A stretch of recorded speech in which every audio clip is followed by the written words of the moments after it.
Hello again. I'm Jeffrey K. Mondello, editor of the Boston Catholic Journal. I would like to share with you some thoughts that I think are pertinent to the alarming state of the Church as Francis concludes the 10th and perhaps the most destructive year of his disastrous pontificate. Francis will die. Although we do not wish his death, nor the death of any man, but it is withal the temporal end of every man, pontiff or layman, commoner or king. Reflecting on this, as Francis approaches his 88th birthday in December, I'm moved to observe something very simple about his stewardship of the house that the Lord has entrusted to him. For 10 years now, Francis has attempted to renovate a house that was not his, but only placed in his care as a steward.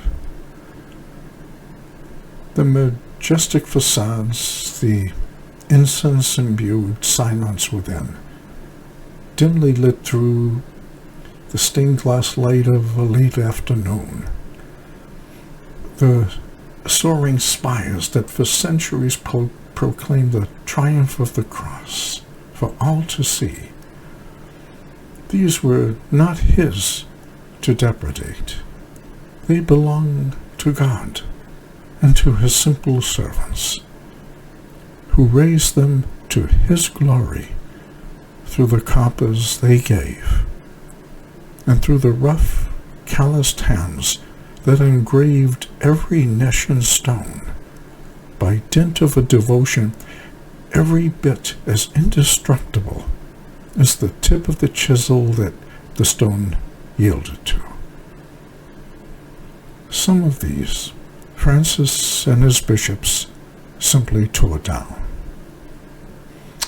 Others they emptied by consolidating them with other Catholic parishes that were equally bleeding parishioners, and who sold them to Muslims whose adherents grew as exponentially as ours diminished.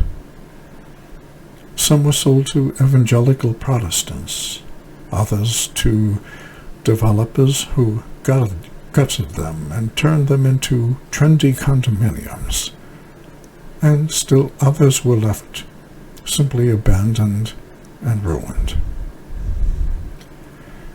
This was part of the growth spurred by the innovations of Vatican II that was supposed to bring the Church into the world, but brought instead the world into the Church.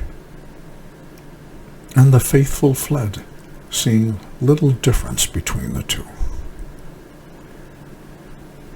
A far more destructive renovation is much closer to the heart of Francis, however, than the mere obliteration of what was symbolically holy in the external presentation of the Church.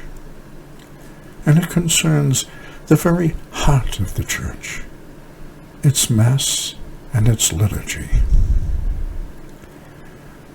These were the two greatest impediments to the Holy Grail of Vatican II, Ecumenism.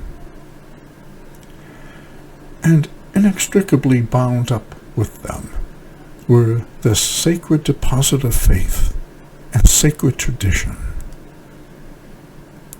They had been quietly but indelibly preserved in Latin, despite nearly 70 years of experimentation in the vernacular Mass that somehow had promised but could not deliver upon a supposed organic evolution of worship into something ecumenically acceptable to all men in all religions. Perhaps the new order of the Mass, the Novus Ordo, constructed almost exclusively by two men alone, the Freemason Annibale Bugnini and Bishop Luca Brandolini, could still lend itself as the vehicle to a universal worship of God under the auspices of Ecumenism. Each religion to its own God, to be worshipped as the one true God within Catholicism itself, but not in Judaism, Islam, Buddhism, or Hinduism, each of whom keep their respective gods without conflating them with any other god, especially the formerly Catholic God. To use Francis's dismissive term for traditional Catholics, indeitrists or backwarders, they're much too caught up in trifles like logic to enter emotionally into the spirit of ecumenism, where apparently the law of non-contradiction is not admissible, and contrary affirmations are compulsory. In Francis's new church, all are welcome except the children. Without question and without surprise, this new order of Mass, the Novus Ordo of Paul VI, unlike the Latin Mass, has proven itself to be extremely versatile and spontaneously creative, possessing nothing of that loathsome rigidity so detested by Francis in the Old Latin Mass.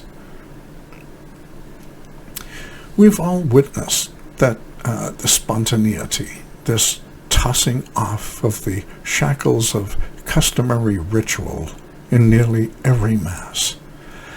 So much so, in fact, that we never quite know what to expect at a Mass the next town over, if a Catholic church still remains there. It could be a charismatic Mass that could compete or even surpass in excess any uninhibited Protestant revival meeting.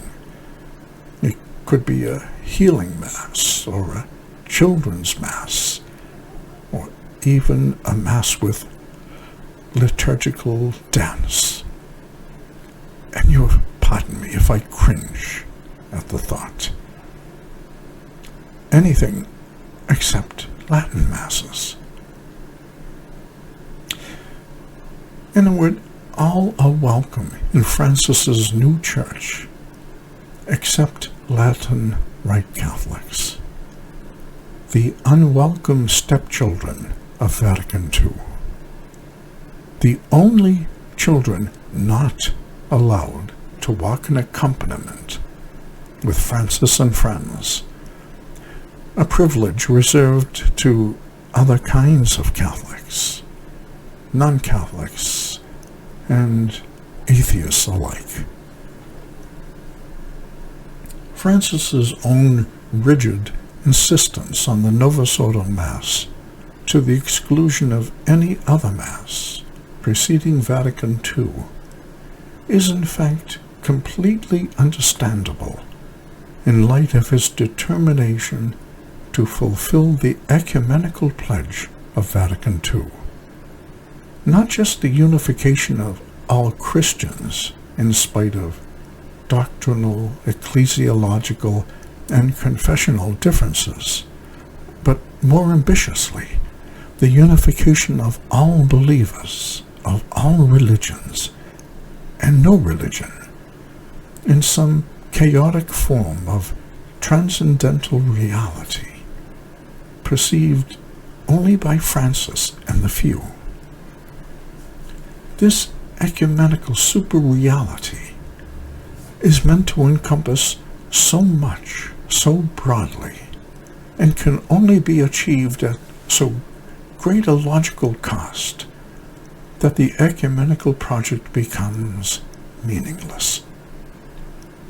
What does it accomplish in the end?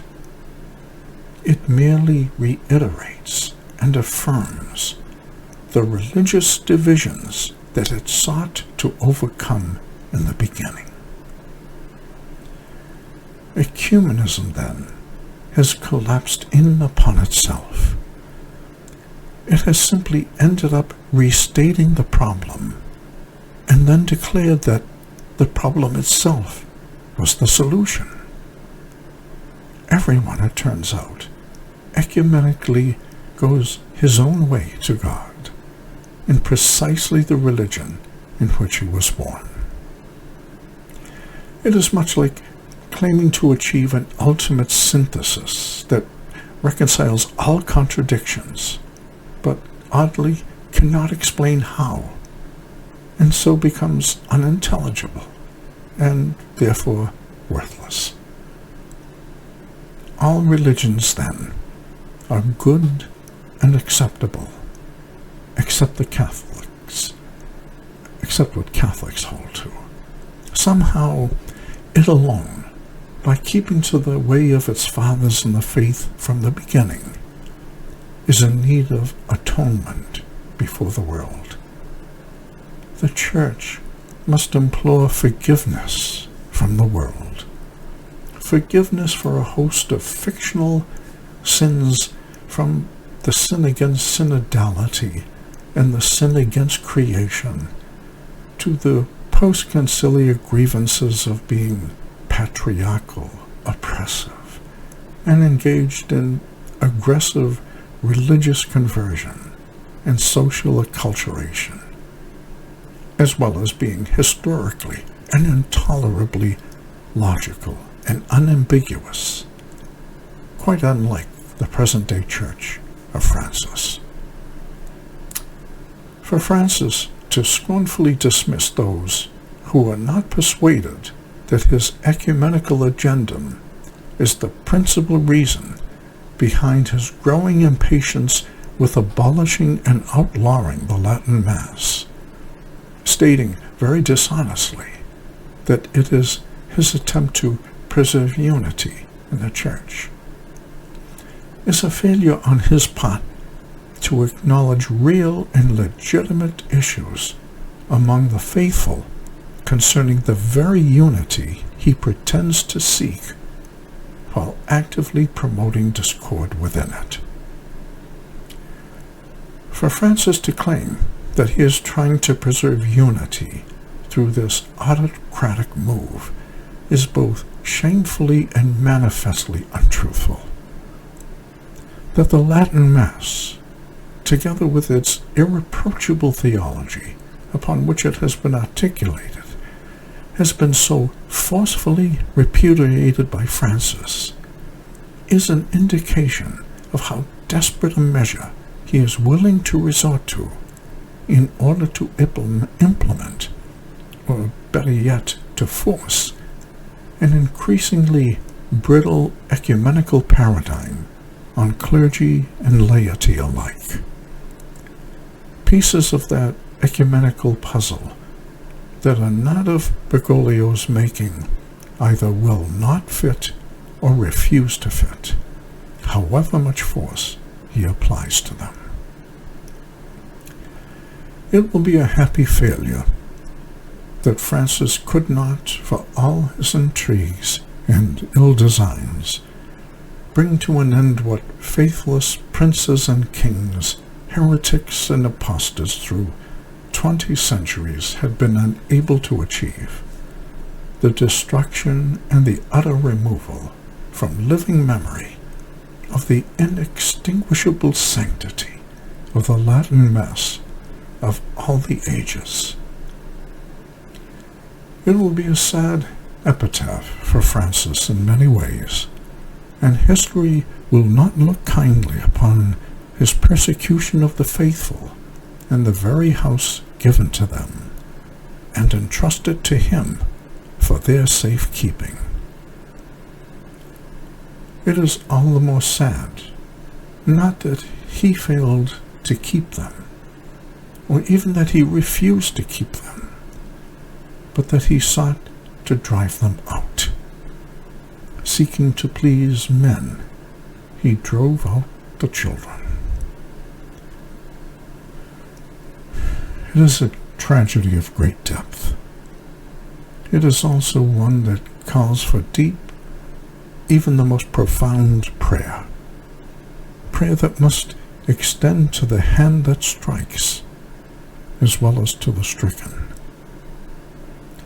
Listening to Christ, let us remember not so much what has been done to us, but rather what remains for us to do. And let us remember Francis in our prayers as Christ commanded us. Love your enemies, do good to them that hate you, and pray for them that persecute and calumniate you. Benedicat te Deus.